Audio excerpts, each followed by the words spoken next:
$100,000 in a single Etsy listing. How do you do that? No, this is not clickbait. As you can see, this is a listing that I have in my shop that has done over $100,000 in revenue in its lifetime. This is what I call a power listing. And in today's video, I'm going to teach you how to create power listings in your shop with these 10 guidelines. If you like videos like this or any of my videos, please subscribe and let's get into it.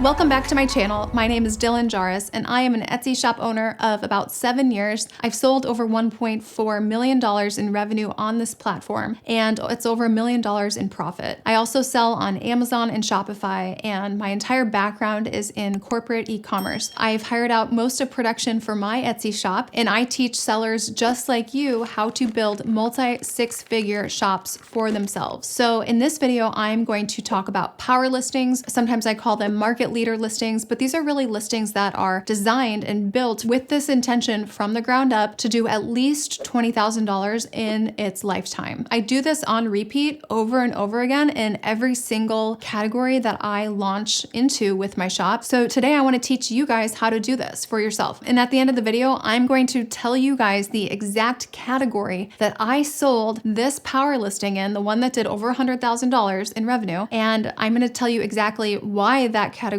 allowed it to get to this level pretty fast. Definitely stick around because I think it will give you some ideas for some things to add to your shop. So first of all, what is a power listing? A power listing is something that does at least $20,000 in its lifetime. It's a market leader. It ranks on the first page of search. You get great reviews on this thing, and it sells over and over and over again, year after year after year. This is something that you have consistent access to and that you can consistently fulfill. This could be something that's digital, print on demand, a supply, or handmade or altered. It's likely not going to be vintage because this is something that people can repeat over and over again year after year. You might be asking, how the heck am I supposed to build a power listing? I only have like 2 sales in my shop, Dylan. Okay, I get it. This listing that I had that did over $100,000 in revenue is of the one item that I launched my shop with 7 years ago. So it's really never too soon to start building listings with the intention to turn them into market leader listings from day one. It's really rare that a listing becomes a market leader by luck. The first time, sure, maybe a little bit of luck, but I've really dialed in the science of building these listings, and I do this over and over again, kind of wash, rinse, repeat. So I'm going to give you the 10 guidelines to building this for your shop. So number one, you are going to find a product that is highly searched on Etsy. So when you search for the general terms of this item, you are going to see different tags in the search results. So that means there are items that are called best sellers. You're going to see ones called popular now. You're going to see ones called Etsy pick. Now, if you type in the search terms for something that you've been thinking of creating or selling, and there are no tags shown in the search results, I might rethink that idea. Another way to check your idea is to look on a site like eRank to look at the relationship between number of searches and the number of competition. So here we are on eRank. We're just going to look at that relationship between search and competition.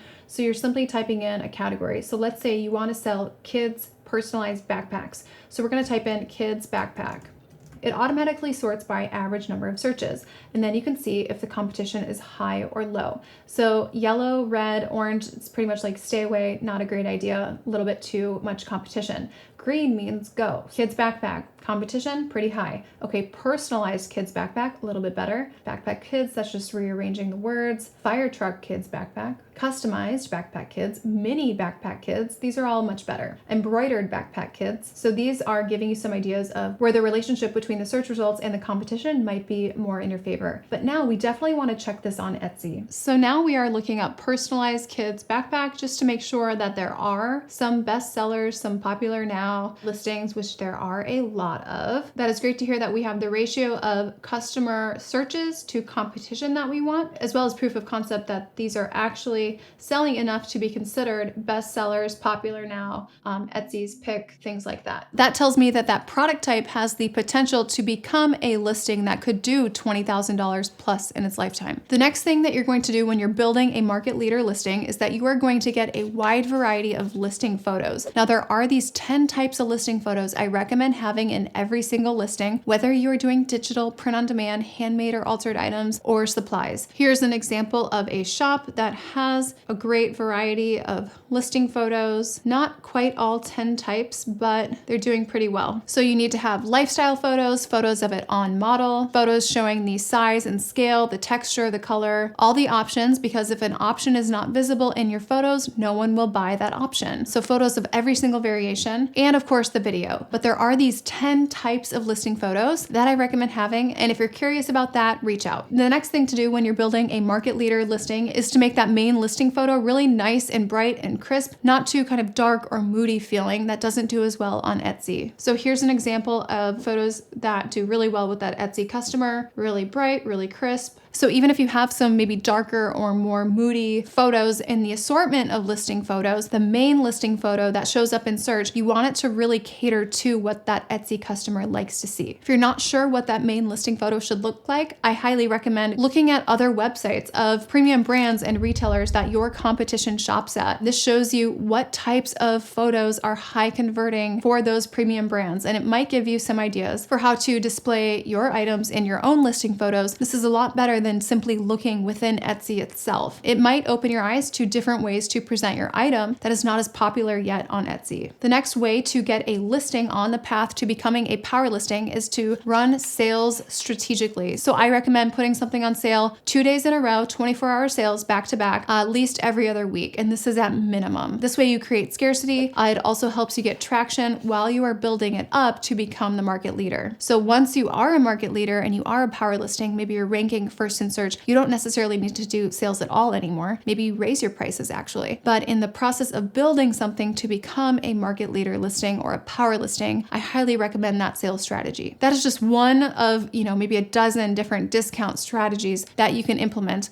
I do recommend rotating through discount strategies and not just implementing the same one over and over again. That can tend to get really stale with Etsy customers. So your goal with this listing is to get great reviews and as many reviews as possible. So a really high review rate. Do your best to never let negative reviews happen to a listing that is designed to become a market leader listing. Negative reviews stick with a listing forever, for eternity. You can bury them, sure, just through a volume of orders and volume of reviews. You can kind of get them buried to the back. Nonetheless, you really want a high review rate on this thing. And one of my favorite ways to do that is with our 3-step customer service strategy. It's 3 messages with every transaction, and it works really well to create a great experience where you will have customers asking you, how can I leave a review? I really want to leave a review. And that's what we want. The next way to build a power listing is by focusing on the description. And the description needs to be high converting. It needs to have just enough information of what people want, but not too much information. Too much information hurts your conversion rate just as much as too little information. And I see this problem so often. Premium customers are people who value time more than money. They do not have the time to sift through a listing description to pick out all the important information that they care about. And if there's any confusion, they likely don't have the time to reach out to the seller to clear that up. And within every single description in your shop, you want to be linking to that power listing. So as you can see on this listing for this shop, if you see the description, you scroll down, you see they link, take a look at our bridesmaid letter pendants. So maybe this is a power listing for them. So you need to be linking any listing that you intend to become a market leader in the descriptions of your other items in your shop, just like you'd be linking your social media. So the next thing you want to do is be driving traffic to this power listing on a consistent basis. Really, it's 20 minutes a day total for your shop. And we're doing this on Pinterest, Instagram, and Facebook. Now, Pinterest is the long game. You're not going to see results from that next week. But for a power listing, which is something you are going to sell year after year after year, it is definitely worth it and it is definitely helpful.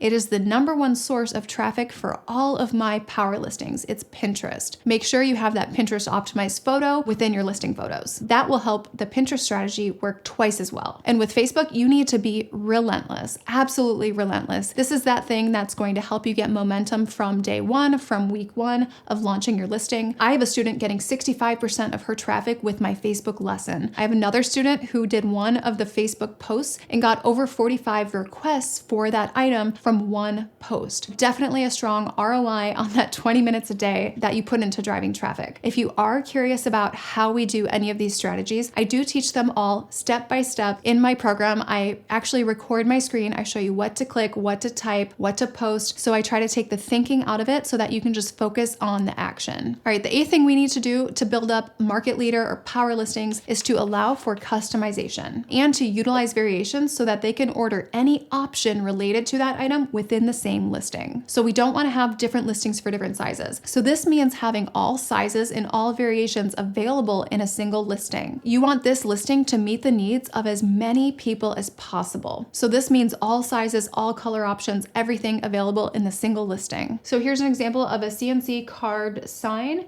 They offer all their color options and all their size options in the single listing. And they also offer customization so that you choose your text, and it looks like you can choose your font as well. And we want to do this instead of having different listings for different sizes. We want to have every option available in that single listing. The 9th thing you want to do for power listings is to update the title when necessary. Now, people are so scared to touch listings that are selling, okay? They're terrified to mess it up, to mess up the algorithm, to ruin the listing. Do not be afraid to do this. Really, the point is that we do not want to change things about a listing that is working for it. Do not change the good SEO. Do not change the good things about the listing. But if something's not helping the listing, definitely address it and keep improving it. And if you update a title, you need to make sure you're updating all the other places for that SEO, not just a title. Never just update the title. There are so many other things you need to do when you update the SEO. And if you're still at a point where you're like really scared to do this, just copy, duplicate the listing, and have a new set of long tail keywords, and you can do your own A/B testing here. So the next thing you want to do with a listing that you intend to become a power listing is to have it in your banner. So have a photo of that item, of what you want to become known for in your shop's banner. I see so many shop banners where it's just the logo or just the name of the shop. Okay, that is prime real estate. You absolutely have to be leveraging that to feature your top selling items and what you want to be known for. The point of this is you want people to see this item, to see your power listing, your market leader item, what you are known for, even when they're not looking for it. So you want it to be plastered everywhere. So here is an example of a market leader listing. This is in over 20 carts. There's a lot left to be optimized about this listing, but this is not a shop critique. So let's just take a look at the banner for this shop. So this shop is doing custom engraved jewelry, forks, and keychains.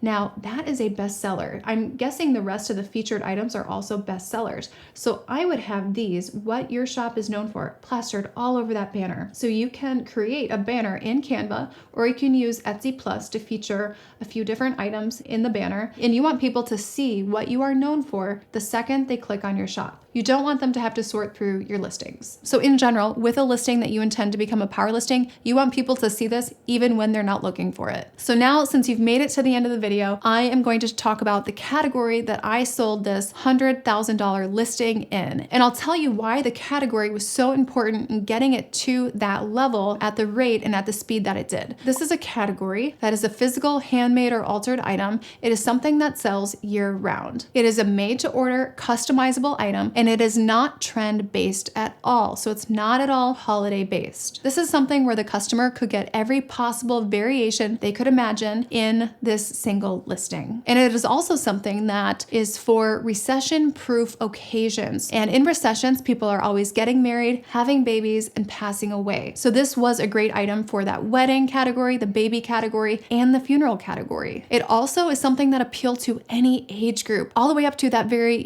elderly category, people in nursing homes. And it also was something that had very accessible pricing, from a $40 option all the way up to a $150 option. And I made it so the customer could order any size, font, color, anything they wanted, any style imaginable from a single listing. So those are the parameters that really helped make this specific listing a listing that did over $100,000 in about 6 years. I repeat this over and over and over again. I have probably over 30 to 40 listings that have done well over $20,000, all the way from 20 to just over 100,000. And we're talking lifetime revenue. If you want help figuring out what could become a power listing for the customer you're targeting or for the niche that you're in, definitely reach out. This is exactly what we do in my program. You can find me on Instagram at DylanJaris or email me. It's team@dylanjaris.com. Otherwise, I'll see you guys in the next video.